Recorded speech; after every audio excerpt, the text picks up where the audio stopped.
Everyone, welcome to concept of physics. Concept का तो संभव है। तो अभी हम स्टार्ट करने जा रहे हैं scope and syllabus of physics for class 12। So let's get start.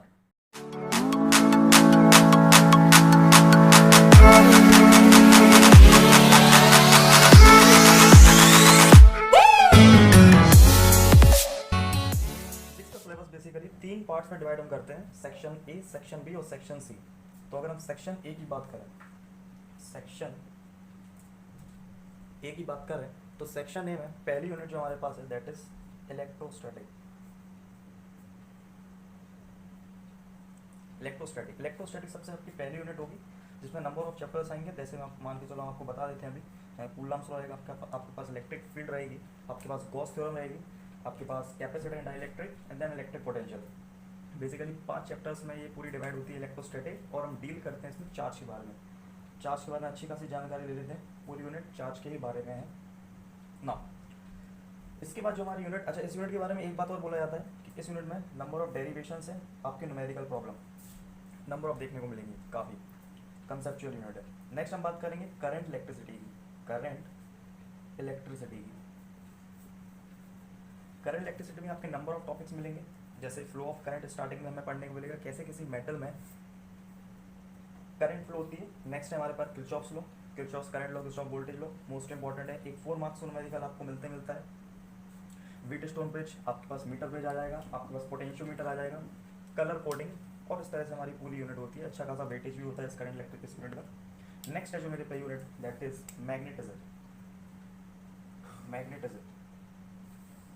Magnetism में बेसिकली क्वेश्चन अराइज होता है आपका अर्थ मैग्नेटिक फील्ड से। अर्थ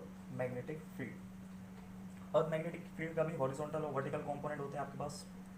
और इसमें हम पढ़ लेते हैं angle of inclination, angle of declination, इस तरह से कुछ टॉपिक्स होते हैं। पैरामैग्नेटिक, डायमैग्नेटिक सब्सटेंसेस, तो इस तरह के कुछ छोटे छोटे टॉपिक्स होते हैं। सिंपल डेफिनेशंस होती है, काफ़ी इजी यूनिट होती है, टोटल थ्योरेटिक मोस्टली। नेक्स्ट है जो हमारे पास that is electromagnetism. Electromagnetism one of the important unit है आपकी। और तो अगर हम इलेक्ट्रोमैग्नेटिज्म की बात करें तो इसमें नंबर ऑफ टॉपिक्स रहेंगे आपके पास। जैसे आपके पास बायो-सेवर्ट लॉ, अगर बायो-सेवर्ट लॉ के बारे में थोड़ा सा आपको बता दें, इसको हटा देते हैं। बायो-सेवर्ट लॉ बेसिकली हमारे पास जो होता है वो ये कहता है कि अगर कोई सा हमारे पास वायर है, सपोज करो एक्स वाई, मेरे पे कोई कंडक्टर है, इसमें आई करंट हमारी फ्लो हो रही है सिंपली। तो इस पर्टिकुलर पॉइंट पे जो हमारी मैग्नेटिक फील्ड होगी उसका मैग्नीट्यूड बताती है हमारा बायो-सेवर्ट लॉ। और होता क्या है मैग्नीट्यूड, B बराबर μ0/4 ideal sine theta upon R square, where R is the distance and theta आपका ये वाला एंगल हो गया। थीटा को अगर हम डिफाइन करें, theta is the angle between the wire and the line joining the wire to the observation point. Theta magnetic field vector quantity unit हो जाती है आपकी टेस्ला ऐसा सिस्टम। इसमें आप ओइस्टर्ड एक्सपेरिमेंट देखोगे, ओइस्टर्ड एक्सपेरिमेंट जिसमें मैग्नेटिज्म बताया गया था एक एक्सपेरिमेंट के द्वारा। नेक्स्ट आपके पास कुछ रूल्स की हम बात करते हैं। इसमें रूल्स आ जाते हैं like thumbs rule, Fleming's left hand right hand rule, solenoid की बात आ जाती है इसमें। सोलेनॉइड सभी ने सुना होगा ये ना। सोलेनॉइड के द्वारा जो मैग्नेटिक फील्ड प्रोड्यूस होती है दैट इज B बराबर μ0n into I, where n is the number of turns per unit length. ठीक, नाउ μ0 की अगर हम बात करें, this is permeability of free space. जिसका मैग्नीट्यूड होता है 4 पाई इंटू 10⁻⁻⁻⁷। ध्यान रखेंगे। और इसी में टोरॉइड की बात आएगी आपकी। टोरॉइड की जो मैग्नेटिक फील्ड होती है वो बिल्कुल सेम होती है आपकी जो सोलेनॉइड की होती है। और ये दोनों डेरिवेशंस को हम प्रूव करते हैं यूजिंग एम्पियर्स सर्क्यूटल लॉ। अब ये नई चीज़ आ गई हमारे पास, एम्पियर सर्क्यूटल लॉ क्या होता है, इसको भी थोड़ा सा हम बता देते हैं आपके लिए। एम्पियर सर्क्यूटल लॉ जो बेसिकली होता है ये कहता है कि the line integral of magnetic field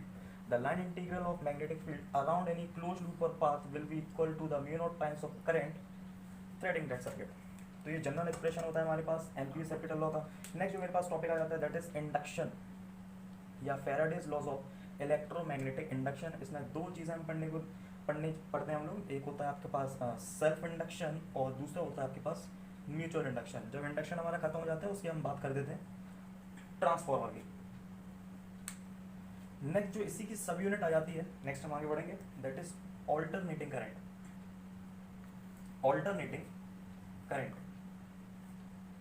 alternating current में हम नंबर ऑफ सर्किट्स देखते हैं, जैसे आपका आर सर्किट हो गया, आपका एल सर्किट हो गया, आपके पास सी सर्किट हो गया, फिर इसके कॉम्बो हो जाते हैं, that is R L circuit, R C circuit, R L C circuit, जिसमें आपको आर एल सी के बारे में काफ़ी ज़्यादा अध्ययन करना है। आर एल सी सर्किट का में नंबर ऑफ केसेस आपको पढ़ने को मिलेंगे। इसमें सब टॉपिक्स आ जाते हैं, जैसे आपके पास रेजोनेंस आएगा, रेजोनेंस आएगा आपके पास, रेजोनेंस आएगा, फिर उसकी एक रेजोनेंट फ्रिक्वेंसी होगी, आप क्वालिटी फैक्टर पढ़ेंगे, आप बैंडविड्थ पढ़ेंगे, बस। इस पर जो न्यूमेरिकल्स आते हैं इन 3-4 टॉपिक्स पे मेनली वो आपके न्यूमेरिकल फॉर्मूला बेस्ड होते हैं, लेकिन यहाँ से जो क्वेश्चन आएंगे वो बेसिकली आपसे आरएलसी सर्किट से वो पूछेगा, और जो कि कंसेप्चुअली होते हैं, जिनको सारे सर्किट्स की नॉलेज होगी वो आसानी से 4 मार्क्स का न्यूमेरिकल आता है, आसानी से सॉल्व कर लेगा इजीली। इसी में एक छोटा सा टॉपिक आ जाता है एसी जनरेटर का, एसी यूनिट। इसी के साथ हमारा सेक्शन ए खत्म होता है।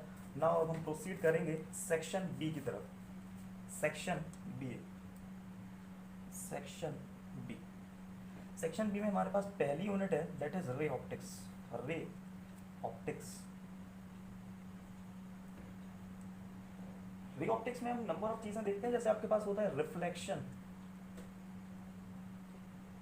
नेक्स्ट टॉपिक आप पढ़ते हो रिफ्रैक्शन, नेक्स्ट आपके पास इसमें आ जाता है माइक्रोस्कोप, ये ऑप्टिकल इंस्ट्रूमेंट भी आप कह देते हो। फिर इसी का सब डिवीजन होने लगता है lens maker formula, lens maker formula जो कि होता है 1/f will be equal to 1 × -1 1/r1 minus के 1/r2, this is the lens maker formula. इसमें आपका आ जाता है scattering of light, why the sky appears blue in the morning and red in the evening, इस तरह के कुछ फिनोमेना आ जाते हैं। Next electromagnetic wave, electromagnetic wave इसी का सब टॉपिक होता है, जिसमें आप नंबर ऑफ रेज पढ़ते हो, like gamma rays, X rays, visible light, ultraviolet rays, microwaves, radio waves, displacement current की इसमें हम बात करते हैं। नेक्स्ट जो इसमें यूनिट होती है, नेक्स्ट जो इसमें यूनिट होती है दैट इज वेव ऑप्टिक्स, इसको हटा देते हैं। Wave optics, wave optics, wave optics में नंबर ऑफ चैप्टर्स होते हैं। सबसे पहले आपके पास आ जाएगा Huygens principle, Huygens principle. Next आपके पास interference of light, totally derivative chapter. Next diffraction, diffraction में भी 2 तरह के होते हैं, एक आपका फ्रेस्नेल और एक फ्रॉनहोफर। तो आपका जो सिलेबस में दैट इज फ्रॉनहोफर डिफ्रैक्शन, जो कि अच्छी खासी डेरिवेशन होती है। ब्रूस्टर्स लॉ, मेलस लॉ, कुछ छोटे छोटे टॉपिक्स हो जाते हैं। नेक्स्ट जल्दी से हम बात करेंगे आपके सेक्शन सी की, जो फर्दर डिवीजन होता है सेक्शन सी में। सेक्शन सी में आपके पास आ जाएगा पहला unit dual nature, dual nature of radiation, dual nature of radiation and matter, ये आपकी मेन यूनिट होती है, जिसमें आपके चैप्टर्स आएंगे like photo electric effect, momentum of photon, Einstein equation, most important question आते ही आते हैं आपसे। अच्छा, यहाँ से जो आपके क्वेश्चन बनेंगे बेसिकली न्यूमेरिकल होंगे और कंसेप्चुअल होंगे, वो ग्राफ बेस्ड क्वेश्चन आपसे पूछेगा। अभी 2-3 साल में तो यही ट्रेंडिंग चल रहा है। नेक्स्ट जो मेरे पास इसी में चैप्टर आएगा that is D Broglie's hypothesis, de Broglie hypothesis.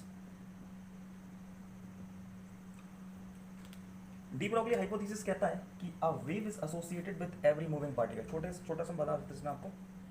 De Broglie साहब ने कहा था कि a wave is associated with every moving particle, a wave is associated with every moving particle. अगर ये मूविंग पार्टिकल है, इसकी कुछ वेलोसिटी है, तो इससे एसोसिएट होगी wave. That wave is known as the matter wave, that wave is known as the matter wave और de Broglie wave. De Broglie wave का एग्जांपल अगर आपको थोड़ा सा दें तो आपने देखा होगा बॉलीवुड फिल्म्स में जो स्लो मोशन में जो आपकी बुलेट्स जाती हैं, तो आप उसके सराउंडिंग में देखना कुछ वेव्स सराउंड होती हैं उस बुलेट के आसपास, that waves are known as the matter wave. इसी में आगे प्रोसीड करेंगे Davisson and German experiment. X ray आप पढ़ोगे, एक्सरे जो हमारी बॉडी का होता है, और भी तमाम एप्लीकेशन है इसके। कूलिश ट्यूब बेसिकली हम यूज़ करते हैं एक्सरे प्रोडक्शन के लिए। जो ह्यूमन बॉडी का एक्सरे होता है उसमें जो वोल्टेज की आवश्यकता होती है दैट इज 40,000 वोल्ट। नेक्स्ट जो इसमें यूनिट आएगी that is atoms and nuclei, atoms and nuclei, one of the interesting unit. काफ़ी भरपूर नॉलेज मिलेगी। रदरफोर्ड एक्सपेरिमेंट आपको मिलेगा, Rutherford nuclear model, bore atomic model मिलेगा, ये इंपॉर्टेंट है, यहाँ से क्वेश्चन आपका आएगा। बोर साहब ने कहा था, थोड़ा सा बता देते हैं, इलेक्ट्रॉन केवल वही ऑर्बिट में घूमेगा जिस ऑर्बिट का angular momentum will be equal होगा integral multiple of NH upon 2 pi, where H is the Planck's constant और n यहाँ पे हमारा principal quantum number. Next unit जिसमें आएगी वो होगी हमारी radioactivity. Radioactivity important unit है। अल्फा बीटा डिके आप यहाँ पे देखोगे, आपके पास कार्बन डेटिंग यहाँ पे आएगा, हाफ लाइफ आप पढ़ोगे यहाँ पे, हाफ लाइफ, चेन रिएक्शन देखोगे, pair production, pair annihilation, difference आ जाता है कभी कभी। नेक्स्ट जो यूनिट रहेगी that is semiconductor physics, interesting unit है सेमीकंडक्टर फिजिक्स। डायोड के बारे में आपको जानकारी मिलेगी यहाँ पे, रेक्टिफायर सर्किट के बारे में जानकारी मिलेगी। आप ट्रांजिस्टर पढ़ोगे, दो तरह के होते हैं, PNP NPN। सोलर सेल देखोगे, सोलर सेल, जेनर डायोड देखोगे, LED देखोगे, कुछ लॉजिक गेट्स आ जाते हैं और एंड इस तरह से यूनिवर्सल गेट्स भी आप पढ़ोगे। इसी में लास्ट चैप्टर आ जाता है, लास्ट चैप्टर इसको हटा देते हैं अभी। लास्ट चैप्टर आ जाता है that is communication system. Communication system, communication system,